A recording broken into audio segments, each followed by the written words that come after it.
The older I get, the more I just love the song Amazing Grace.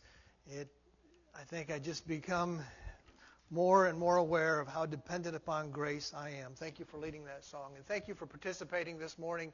So glad that you're all here. If you have a Bible near you, we're going to be reading from Psalm 17 in just a few minutes, and I encourage you to follow along with me. We'll be reading the whole psalm in sections today. This is a psalm that we learned in song form last Sunday afternoon. For those of you who stayed for the song service, and the last couple of song services have been outstanding. I just appreciate everybody who stays for that. The singing is vibrant, and it almost sounds like we got a full congregation. If you haven't stayed for the song services that usually follow potluck, I'd encourage you to do that. It's a very enriching time together. But last Sunday, Nick taught us a new song, and we're going to sing that song after the sermon this morning. It'll be our song of encouragement. And as Lance was saying, if you want a paper form of it, there's some in the back, but it'll be on the screen. And for those of us who learned it last week, I hope that you will sing along loudly so that everybody else can learn it as well. But in that song, it is based on Psalm 17, and it's been on my mind all week. And so I wanted to study Psalm 17. I did that this week, and I thought I'd share some things with you from this psalm that I think are important. When we come to the book of Psalms, it's a book of several psalms. And so each one of these psalms is a separate psalm. It's poetry that was put to music. If you were one of the ancient Israelites, you wanted a songbook, you would come to the book of Psalms. This was their songbook. In fact, when Christ was here, these were probably the psalms that they sang. And when Paul tells us in Colossians chapter 3 to sing psalms, hymns, and spiritual songs, he's probably referring to these psalms right here. These psalms are very powerful. They're very powerful because they're inspired by God. We know that David wrote a lot of the Psalms, most of them in fact, but there were other writers as well. Asaph, Moses wrote some of the Psalms, and they're all compiled in this songbook right here. And while we often sing these Psalms, originally they were probably chants. And somebody recently that I was reading from said chants are enchanting. And in a way, that's true because they impact us and they change us. Because as we sing these songs, or what originally were chants, we become transformed because we learn. Because that's what Paul says, teach one another in psalms. So these psalms are for our teaching, and when we sing, it's for our teaching. Well, what do the psalms teach us? Many things. When you read through the psalms, you'll recognize that they're psalms of praise. They teach us how to praise God. They teach us the kind of language that we use when we praise God, and they teach us the character of God. That His name is marvelous and magnificent and awesome and reverent. It teaches us about the character of God and how to express our praise to God. But it's not just psalms of praise. There's psalms of thanksgiving. There's psalms of hope. There's psalms wherein the writer is crying out for deliverance and refuge from God. And there's psalms of lamentations. And so when we need to have words, and sometimes they just don't come easy, do they? Words that express our grief and our lament. We can go to the Psalms. These Psalms help us to express our grief, our lamentations, and our joys and our praises in ways that are acceptable to God. And sometimes when we can't even figure out what we want to say and how to say it, if you browse through the Psalms and you read those Psalms, you'll find in there just what you're looking for. Because the writer was so human yet so inspired. And so when we look at these Psalms, it teaches us. It encourages us. And when we sing these psalms, it transforms us. And so it's very important that we sing these psalms, not only because the Bible tells us to sing these psalms, but that's why they're here. They're for us to learn from. Well, when we come to Psalm 17, it kind of encompasses a lot of these ideas. There's a cry for deliverance. There's a cry for refuge. There's a need for God's power and strength. There's lamentation in here, and yet there's hope and joy in this psalm also. It's a beautiful psalm, and I'm excited to sing it with you in just a little while. One thing that we don't know about this psalm is what was the occasion on which it was written. Now, as we go through this psalm, you'll probably agree with most scholars that it's likely that it was written during those times that David was fleeing from King Saul. It doesn't say that, but as you read through here, it lines up well with what we know when we read through 1 and 2 Samuel about David in his time when he was fleeing from Saul. Just as a quick reminder, you know that David was going to be the next king, and God was displeased with Saul, and he was taking that kingdom from Saul, and he was raising up David. King Saul became very jealous. David had become a mighty warrior, and the people's heart was with David more than Saul, and so Saul wanted to kill David. But David hadn't done anything to Saul. In fact, he was a loyal member of his army. He was a loyal citizen to Saul, and he recognized Saul as being the anointed of God. Samuel anointed Saul to be the king, but this was by the direction of God himself. So David didn't want to raise a hand against Saul. He was loyal to Saul, yet Saul wanted to kill David. And for several years, maybe a decade or so, David was in remote places. He even went to other nations and for refuge, and he hid in caves and in places in the wilderness as Saul and his army tried over and over and over to track David down. David had the opportunity on multiple occasions to kill Saul, but he refused to do that. He refused because Saul was God's anointed. And instead, he asked God if God would vindicate him rather than him getting revenge himself and taking the life of Saul.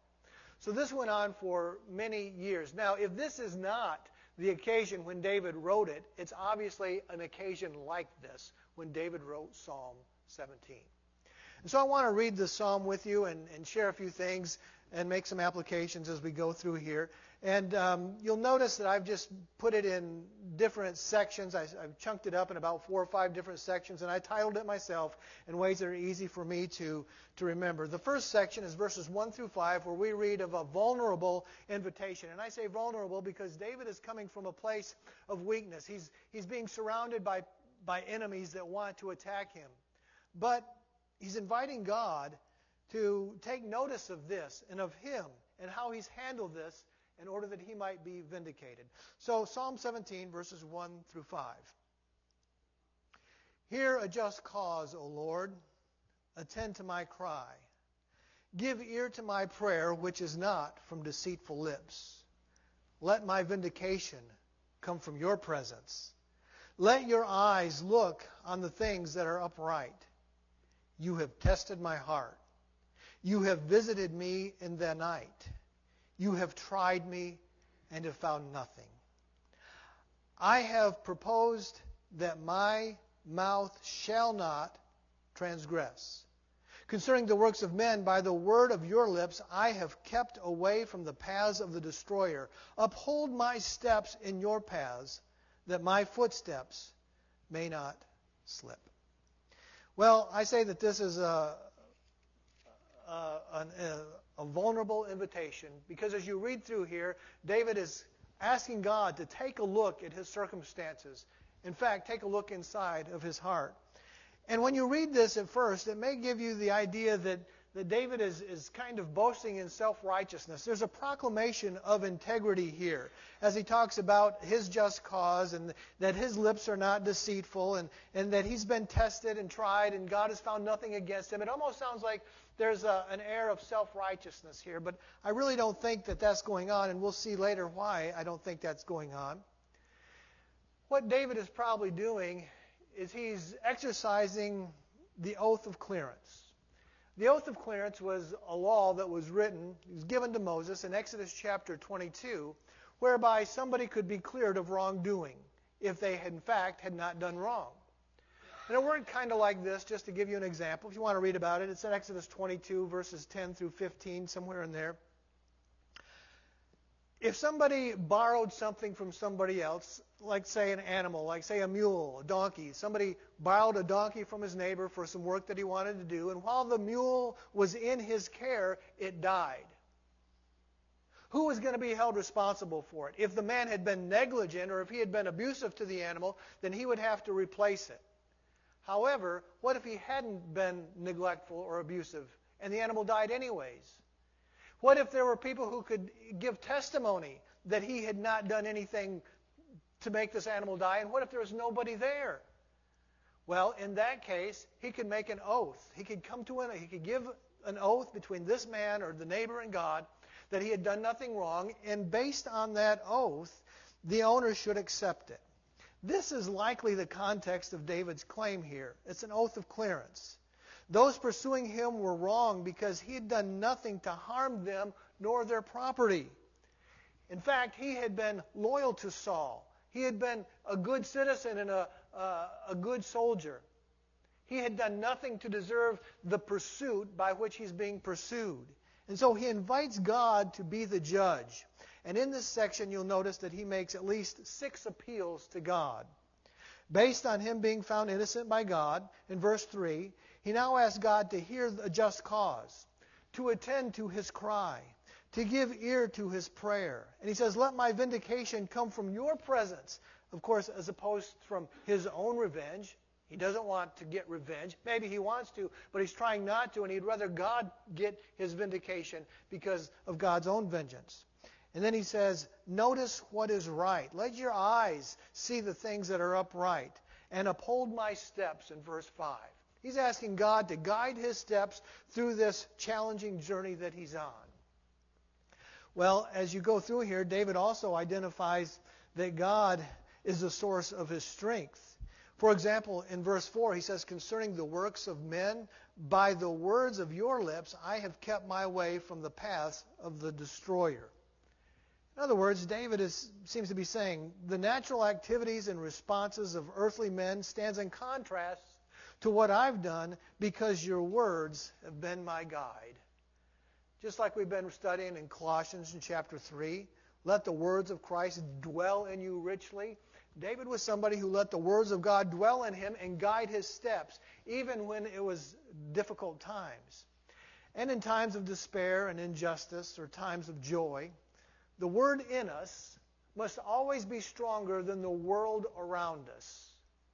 One of the ways for the word to be in us stronger than the world around us is to sing these psalms and hymns and the spiritual songs. That's the point of Colossians 3 and verse 16. David wrote these psalms. The word was in him, and they were his guide. This was David's claim to success. Not that he was so good, but that God's word was dwelling in him, guiding his steps as he went forward in this. Kaufman says that this is an appropriate prayer. And really, as we read this is what it is. It's a prayer of David. Kaufman writes this about this prayer that we read. When we are hated and pursued by cruel and powerful enemies, against whom we have done no wrong, when our most violent passions are aroused and we are sorely tempted to take bloody vengeance against them, then nothing can be more proper than to lift our hearts to God in prayer, entreating Him to keep us from evil and enable us to restrain our passions. Sometimes it's so difficult when wronged to do this very thing. But that's what David's doing. And he's staying in contact with God throughout this whole thing, and this is his prayer to God. In the next section, verses 6 through 9, I call this a vigilant invocation. There's a careful, watchful request for God's help. David in this passage is trying to invoke Jehovah's assistance in his circumstance with a cautious and alert eye. Verses 6 through 9. I have called upon you, for you will hear me, O God. Incline your ear to me and hear my speech. Verse 7. Show your marvelous loving kindness by your right hand. O you who save those who trust in you from those who rise up against them, keep me as the apple of your eye. Hide me under the shadow of your wings from the wicked who oppresses me, from the deadly enemies who surround me. He confidently states that God will hear him in verse 6. No doubt this is because David has already counted on him. This is based on countless times that he's already called on God and found God to be reliable. And so in verse 7, he's asking for his marvelous loving kindness. Notice he doesn't ask for God's loving kindness, period, or just his feeble or passive loving kindness when it's handy. He asks for his marvelous loving kindness, one that is beyond human aspects of compassion. Despite David's degree of righteousness, he knows that any benevolent action of God is not based on the fact that God owes David anything, but because of his covenantal love that God bestows on his saints. That's what David is looking for, God's compassion, his loving kindness. And he says, so keep me as the apple of your eye in verse 8. This is a term of endearment. Even still today, sometimes this term is used. If somebody or something is the apple of somebody's eye, it's very important to them. It's used a couple of times in the Scriptures, this term. And in ancient times, it was probably the apple of the eye was something that was used to refer to the pupil of the eye. In fact, in my columns here, my Bible, it says pupil, and I found a Bible that actually says, keep me as the pupil of your eye. Of course, how important is that part of our eye? It's so important that if without it, we can't see. And we also notice that the pupil of our eye is protected. Have you ever noticed how quick you can blink and close your eye and protect your eyes? You see a speck of dust coming at you. You can close your eye faster than it's coming, and you can keep those things out. It's very tender. It needs to be protected. And I think that's what David is asking here. Keep me as the apple of your eye that is in a place of protection and very useful, and hide me in the shadow of your wings, like a bird protecting the young. Like Jesus in Luke chapter 13 when he says about Jerusalem, Jerusalem, Jerusalem, how often or how much I've longed to gather you as in my arms as a hen gathers her chicks. Because, in verse 9, there are deadly enemies that are after him. Did you notice this? This isn't just a matter of being offended. Was he offended? Probably, but this is more than just being offended by somebody. There are enemies who are attacking David. It's no wonder David vigilantly invokes God's assistance here. And then in verses 10 through 12, we have the vicious insults that are coming towards David. Beginning in verse 10. They have closed up their fat hearts. With their mouths they speak proudly. It almost sounds like David is being sarcastic here, just like we would say to somebody who has a big fat mouth, close your big fat mouth. Or close your big mouth. They have, in some versions it reads like mine does, they have closed up their fat hearts. With their mouths they speak proudly. Some versions, the ESV just simply reads, they close their hearts to pity. The ASV reads, they're enclosed in their own fat, that their mouth may speak proudly. The idea here is that these enemies are those who have and share with nobody. They are those who live big, but they care little. And in verse 11 and verse 12, he gives us their position. They have now surrounded us in our steps. They have set their eyes crouching down to the earth, as the lion is eager to tear his prey, and like a young lion lurking in secret places. Notice the imagery here. These are predators. They're predators. It's probably Saul and his army, or people like Saul and his army. As a shepherd boy, David was well acquainted with predators. He would defend the sheep from the predators, a lion, a bear, whatever it was. He would defend them. And he knew what it was like when they were crouching and when they had their eyes locked in on the sheep. Also notice in this passage the plurality and the singularity of these verses. Verse 9 and 10, there's a plurality. Enemies, plural. Enemies surround me. They, that is plural, they have closed up, and with their mouths they speak. Verse 11, they surround us. They set their eyes. These are all plural terms. But then in verse 12, as a lion, that's singular. And as a young lion lurking, again, that's singular. This kind of gives a little more credence to the probability that Saul was the real enemy here. And his soldiers and his supporters are the other adversaries with him, just as Satan is the true enemy. The roaring lion is Satan, but he's not without his soldiers and his supporters also. And all of this company projects insults and vicious attacks. I'm confident that I'm speaking to people who have had the insults and the vicious attacks from Satan. Around every corner, it seems, you will find dangerous plots from the evil one. And maybe you can relate to this somewhat. Maybe you've tried to do what was right around every corner, and yet you can't find a break. Maybe you've called upon the Lord and you're waiting for Him to hear you, and the wait is becoming long. And as you wait, it seems like the enemies get closer and closer and closer. And so here's what David asked. The next thing we have is a valiant indictment. That's just what he's asking from God. Here David is looking for some formal action to illustrate their corruptive deeds in contrast with his righteous deeds and be vindicated. So verse 13 and 14, "Arise, O Lord, confront him, cast him down, deliver my life from the wicked with your sword. With your hand from men, O Lord, from men of the world who have their portion in this life, and whose belly you fill with your hidden treasures. They are satisfied with children. They leave the rest of their possessions for their babes." Let's unpack this just a little bit. David is asking for some unflinching, bold show of courage from God against his enemies, those who are corrupt and those who are evil. He is able to cast them down and deliver his life from the wicked. Now he's asking God if he will do it. David would never raise his hand against God's anointed.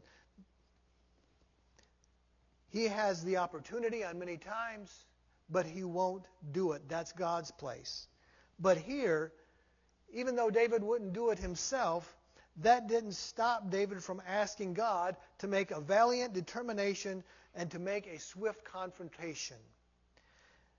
Now, the once shepherd boy turns to the ultimate shepherd and asks for protection and deliverance. Verse 14 reads kind of strange. If we read it again, "With your hand," and remember this is coming from the previous verse, "deliver my life from the wicked with your sword, with your hand from men, O Lord, from the men of the world who have their portion in this life and whose belly you fill with your hidden treasures. They are satisfied with their children, and they leave the rest to their possessions to their babes." There's a couple of ways that this verse is understood. One, the wicked indeed have many precious blessings, but not the ultimate blessing that we're going to read about in the next verse. In fact, this is something that can be confirmed in other passages of Scripture because we know that God makes the sun and the rain to shine on both the just and the unjust. Another way to understand this is God's filling the belly of the wicked with the treasures may refer to God's punishing judgment upon the wicked. Kidner paraphrased something that's very likely the way that this could be read. "They are men of the world, so give them their fill.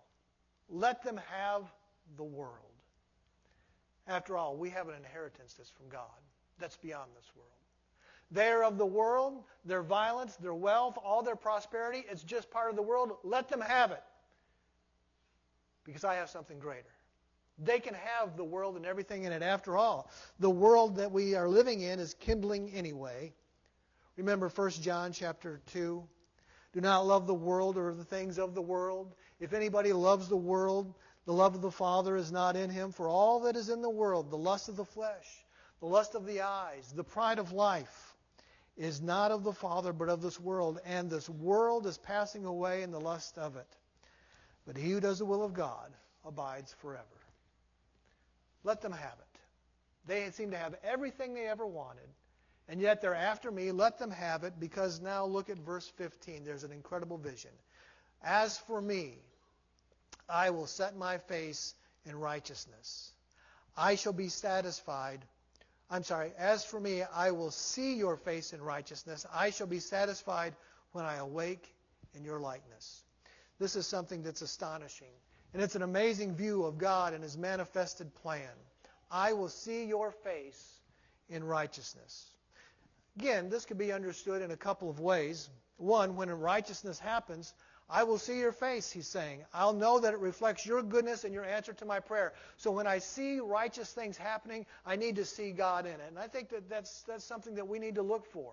And we need to give thanks to God when good things and right things happen. And so it could be that he's saying, When I see righteousness, that's when I will see your face in it.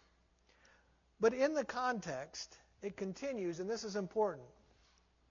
I will see your face in righteousness. I shall be satisfied when I awake in your likeness. It seems that David is making a prophetic statement here, one of hope, one of certainty, in fact, that of seeing God after the sleep of death, beholding Him at a time when we awake in His presence and in His likeness, changed, completely spiritual, immortal, and incorruptible. We find here a message of hope and victory that looks past the immediate and into the eternal hope of the redeemed. Their reward is in this life. My reward is in whom I know. So this is a beautiful psalm, and I think it's very rewarding to dwell and to meditate on this psalm. And I want to share three more things with you before we close, and that is how that we can see Jesus in this psalm. Very important. First one is this. We recognize the ultimate one vindicated by God is Jesus. We noted in verse 2, let my vindication come from your presence. Of course, Jesus was descended from David and often referred to as the Son of David. Jesus was the one who fulfilled the prophecy of being that one who will be given David's throne and will reign over the house of Jacob forever, and of his kingdom there will be no end, in Luke chapter 1. While history shows that God did give David vindication and He gave him rest over his enemies, that seems to be a type of the ultimate vindication that came through His seed, who is Jesus. We remember in the life of Jesus that He was often accused of many things. He was accused of being a deceiver. He was accused of being a blasphemer and a criminal. On one occasion, at least, He was accused of being the prince of demons. But this wasn't Jesus. He went about doing good. He practiced and preached the truth. In fact, He is the truth. And in spite of this, He was humiliated. He was punched. He was whipped. He was stripped. He was spit upon. He was bloodied and bruised and buried. But in the resurrection, He was completely vindicated. By the resurrection, He was proven to be true. By the resurrection, He was proven to be right and righteous. Through the resurrection, He was seen to be mighty and all-knowing. Because of the resurrection, He was victorious over Satan and over death. Because of the resurrection, He was shown to be both the Son of God and God the Son. In Acts chapter 2 and verse 32, this Jesus God raised up, of which we are witnesses, being exalted to the right hand of God. And we know that when He sat down at the right hand of God, it was not to rest, but He sat down at the right hand of God so that He would reign as the eternal King on the throne of David forever. He was the ultimate one that was vindicated by God. Next, we notice that He was the one who was ultimately tested. We note in verse 3 where David writes, "You have tested my heart. You have tried me." This son of David was tested, and in fact, he was tempted and tried in every way. His vindication was preceded by grueling, punishing challenges. He was tempted by the devil directly and indirectly, even through his close friends. His endurance was tested. His faithfulness was tested. His compassion was tested. His love was tested at every corner. His body was fatigued. His soul was troubled and sorrowed. And yet the Hebrew writer says, without sin. David was tested. I know that you are tested so often, tempted and tried, but none of us more than Christ, and none more triumphant than Christ. And then notice this. He is one whose likeness is our destiny. In verse 15, I shall be satisfied when I awake in your likeness. In Romans 8 and 29, we read, for whom He foreknew, He also predestined to be conformed in the image of His Son. God's foreknown, predestined plan. One of the things that I've been kind of hammering away at this summer as we read through Colossians is that when we're buried in Him in baptism and we put on the new man, we are made in the image of Christ. When we die to our old self and when we're buried with Christ and we're raised to walk a new life, that life is in the likeness of Christ. Yet, there is a more complete application to this verse. When we pass from this life to the next, those who are in Christ will be satisfied when we awake in His likeness and behold His face, changed, completely spiritual, immortal, and incorruptible. When we completely regain the image and the likeness that was marred by sin, and we bask in His presence with His likeness, then we'll know satisfaction like never before. Heaven is hard to comprehend. I do not completely understand heaven or what it's going to be like, but I know when I rise in His likeness and in His presence, there will be satisfaction like I've never had before. And this is the claim of David.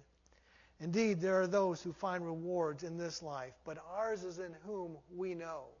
We know Jesus Christ, our Redeemer, and we know the inheritance that comes from a life lived by His Word and obedient to His gospel.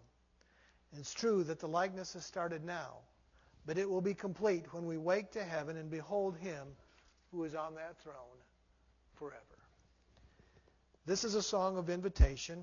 It's also a song of encouragement. I hope that you will be encouraged as we sing this song, but if we can assist you with spiritual matters, whether it's prayers or baptism, we invite you to come while we stand and sing.